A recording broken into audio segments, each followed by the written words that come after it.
Hello, this is LordUg. Yes, it is. Welcome to some Secret of Mana.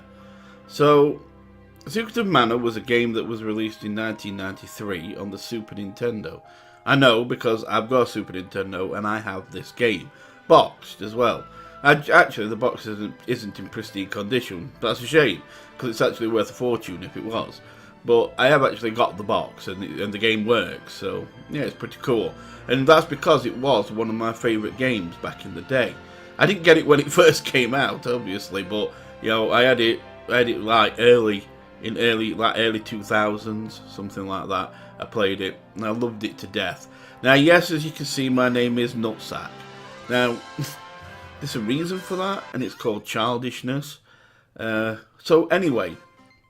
What they used to do in my area where I am, I don't know if they did it everywhere, but you'd put, actually I didn't do it right because you're supposed to put A, then the word like a nutsack, and then you get funny dialogue on the game. It's just a childish thing that I've never grown out of, so I'm sorry. But yeah, it's like I remember one time I put something, I think I put a hand job as my name. And then I can't remember what game it were, but with the usual RPG story where you've been picked up on as being something special to protect the world, and eventually one day a stranger turns up out of the blue and tells you that you've got to go with him because you're going to be helping protect the world, and then you get funny dialogue like where you like meet this. Like he'll take you to see a king or an emperor or leader, and he'll say, "I'm sorry, Your Majesty, I went to find a hand job," and it's just, or in this case, I went to find a nutsack, and it was just something childish, and it used to be funny. It used to be funny when I was a lot younger, but yeah, it may not be as funny now, but I just can't get it. I just can't help it. If you look at my Skyrim tutorials, where I put the title of the video, I didn't need to put the title of the video. I actually put things at the top of the screen, like in a black bar, and then I put white writing in this black bar, and that were really because I was actually hiding the name of the character. Can't even remember what the name was now, but anything else? But I actually was hiding the name of the character behind that black bar because it was something offensive. And I knew YouTube would like it. So I'm actually hiding that, and that's why that bar's there. So if you ever check my Skyrim tutorials out, just look and you'll see that you can't see my name at any time. So that was amusing. Anyway, back to the game. So yeah, I wouldn't say this is one of my top 5 games of all time. It's probably edging towards the top 10. It's questionable whether it's top 10. It might be top 10. But it's definitely one of the high up RPGs. There's a lot of people who do love it though. I mean, a friend of mine, Fergus, you probably remember Fergus. If you've seen my videos for a while, I did a few runs of Diablo 3 with Fergus. He loves this game. It's one of his top RPGs of all time.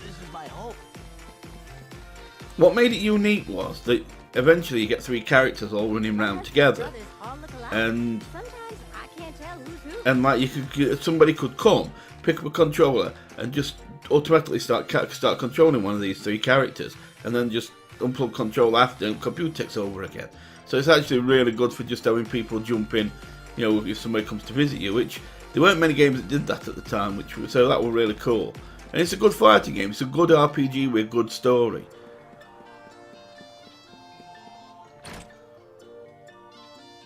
The thing is though, I'm mainly testing this though, because of course this is on PS4, it's been redone. The original version, I'll show you what the original version looks like. This is the original version. So as you can see, there's a good bit of a difference. They've done a good job of updating it to how it looks now. It was never bad looking anyway. It was a great game. And this is how I remember it. This is the nostalgia for me. Now, just a side note, because I know a lot of people tend to use video clips and never give credit. This is from a YouTube video made by LordUg Plays, is the name of the YouTube channel. I'm going to put the link in the description. I've actually never seen his channel before, but it seems he plays a lot of RPGs. So funnily enough, it looks like I've got a new channel to look into, because it looks like it's all old stuff. Not all old stuff. There's some new stuff also, but it looks like he plays the old Super Nintendo stuff, early PlayStation stuff, and all that kind of thing, RPGs and that. So I'm going to actually have a look through this channel. It's funny how you come across things like that. Anyway, as I was saying, let's get back on track. You can see how it is now. It's stopping here for the old sad music to play, with getting kicked out of the town. Anyway, let's get back to my game. Big difference. They've done a lot to it, and I'll probably try, if I see a cutscene, I'll probably do a comparison again where I show you the cutscene how it used to be, how it was in '93, and I'll show you the cutscene as they've done it now. And even though the mouths don't move even now, it's still a lot better. So the reason I'm doing this mainly is because this is on the PS4. Well, as I do this, I've got about 3 hours left of Far Cry 5 as I edit this. Not as I record it, but as I edit this, I've got about 3 hours left to download of Far Cry 5, because what they've done is, which I love, they've actually given you a couple of days to download the game before it's playable, which of course helps people like me immensely, who have got really slow bandwidth, because usually what happens is a game goes playable, then they say, alright, now you can download it, now you can play it, and then there's about 20, and yeah, then there's about 20 hours or so of downloading before I can even get to play it. And by then, everybody's running around playing it, and there's videos everywhere and everything. And that's even if I don't get disturbed. With my bandwidth, it's about 20 odd hours anyway. And then if there's any usage of internet, it slows it down even more, and it adds time to it. So sometimes it can take well over a day to download a game that's the size of the games are now, like 50, 60 gig. So yeah, so it's a lot of time it takes up. This is early on in game. I haven't met the other characters yet, although I do. You kind of meet them pretty quick so that then you can start going through the game. So yeah, what should happen is when Far Cry 5 goes playable, I should be able to get a video out within a few hours. You know, what I'll do is I'll take 10-15 minutes setting up, and then I'm going to record straight away. I'm just going to record me playing it. And then hopefully I'll do probably an hour or half an hour, and then try and get uploaded. So I should have a video up within, 5-6 hours of it going playable. Because you can understand if my download speed's bad, upload speed is always slower. So my upload speed is pathetic. So so that means I'm probably even split up into half-hour episodes. Because it'd be easier for me to upload in half-hour episodes. And I could probably do more than one a day. So I know you could say, well, if you do 2 half-hour episodes in a day, why don't you just do an hour episode? Well, for 2 reasons. People don't find it hard to concentrate for longer than for an hour, and sometimes start to get bored going that long. And 2, I could probably upload half-hour episodes better than I could upload an hour.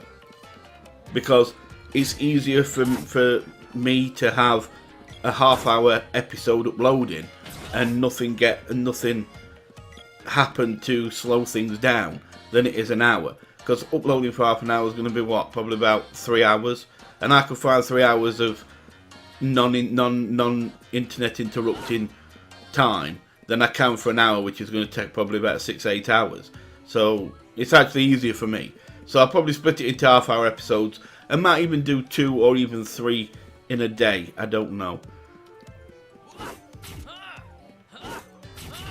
But all I do know is it's going to be nice that I can actually play the game when everybody else does. So when it goes live, and good thing is it's at midnight. It goes live it goes playable at midnight, my time. Well, as I've always said, I play at night time because that's the best time for me. So midnight is absolutely perfect for me. That's perfect timing. So I'm gonna, it kind of falls into my hands a little bit there.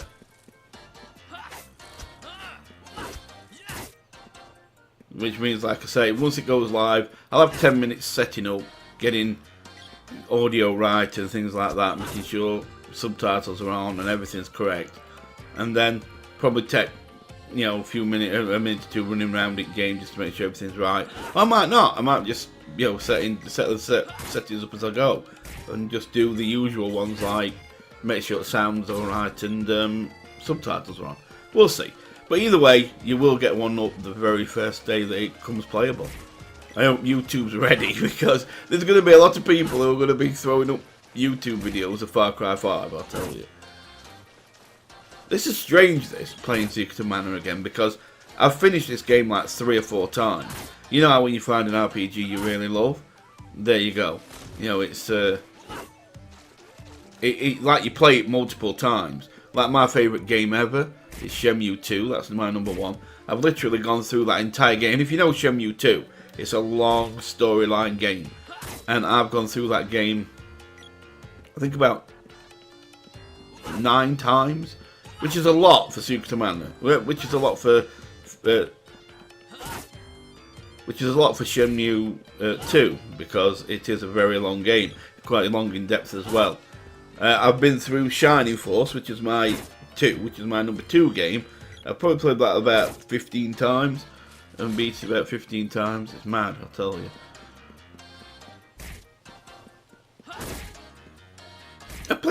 I think I played through Heavy Rain 3 times, and if you played Heavy Rain, you know how intensive that can be. That's fun. I played through that 3 times. So here's where I'm supposed to be. I'm supposed to be going to a place called Gaia's Navel, and because I'm looking for a boss to fight. But also there's a dwarf village in here, so I'm going to find the dwarf village, and then I should be able to get my weapon, because this weapon I've got is the Mana Sword. And the Mana Sword, it was in a stone. And I was in this place called Potos Village. Yeah, you getting some story here. And I'm running around with my friends. We shouldn't have been. We're running round outside town. And I fell off this bridge into this pond. So it's a bit like Sword in the Stone type thing here. Literally. You've got this like sword, and it's in a stone. And people are like, and you run up and you're like, oh, what's this? And you grab it. And you pull it, and it just comes straight out of the stone, and woohoo, I've got a sword. And that's all you do. You're running around, slashing things with your sword. But then monsters start appearing because you have picked out the Mana Sword, and the Mana Sword was stuck in the stone because it protects the village. And as soon as you, I thought I'd try to spear, that didn't work. As soon as you take the sword out, the protection stops. So of course, Potos, instead of being like, oh my god, you're the hero of legend that can draw the soul sword out of the stone, instead of being like that, they actually went, wow, you took the sword, now we haven't got no protection. You're banned from the village. And they literally banned me from the village. Kicked me out. It was a bad time. Yeah, I kind of, this is a voiceover if you haven't noticed, you probably have, but I kind of ran around a while like an idiot trying to work out these, and they just keep reforming and keep dodging. And then if they do die, they just make another one. And in the end, you just think, oh, balls to it, and you just run upwards and through the door at the top. You'll see that in a minute. Normally, I'd have fast forwarded through this, but since I'm talking since I'm doing a voiceover, it doesn't really matter. It's not as bad. I will, although, jump to the boss in a minute, the boss fight. It's actually stupidly easy. And back then, they usually had bosses that were either stupidly easy or stupidly hard. And see, in the end, I just thought, balls to it, I'm going. I just ran through. And then, even then, they poisoned me, which were not good. So, like I say, this was me remembering the game, learning the game. Well, it's been time since I've played it, I've got to admit. So, but yeah, it's a pleasure to be playing it again. So yeah, you get kicked out of Potos village, but while you're there, this mysterious knight is there and says, "Wow, you've got the Mana Sword." This is after you've got back to town, and is like, "Yeah, I think we need to talk."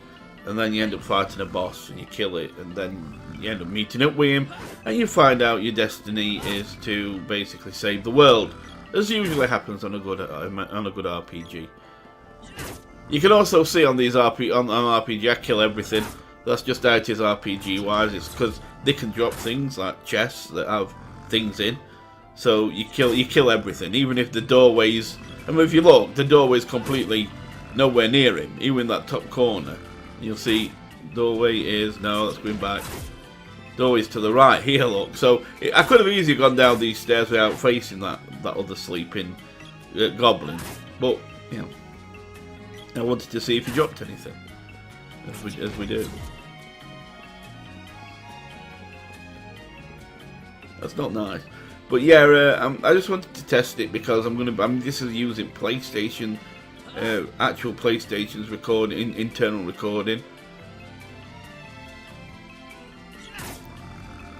This is actually using PlayStation's internal recording, and I just wanted to test it to see what it was like, and it seems like it's alright. It's working well, no glitches, so we can go ahead and use it. I mean, file size is fine. I'll be able to bring it down even more in editing. So yeah, it's all good. Okay, so here we are on the boss fight, and it took me a few minutes to remember this fight because, like I say, it's been time, and it's actually not as hard. It's actually really simple. It's stupidly simple, in fact. You get that kind of pumpkin bouncing round, and if it hits you, it explodes and does some damage. Unless you're lucky enough to have high evasion, then it misses. You get these creeping vine things come out, and you can actually hit them. So, but when you hit the boss, it usually relocates to a different place. And like I say, it took me a minute to remember that. To start with, I thought, I have to destroy these creeping vine things, because you can hit them. But then eventually, I kind of remembered how it went. It just took me a while. So you can actually destroy the vines, but it doesn't actually do anything to him. And then little bombs don't even do much damage if they do actually hit you. And then it comes to me then. Eventually it comes to me and it's just like, I remember now how you kill him. When you've done enough damage to him, he'll actually just kind of pack up and move on. There you go. He drops down into the floor. And then he comes up there.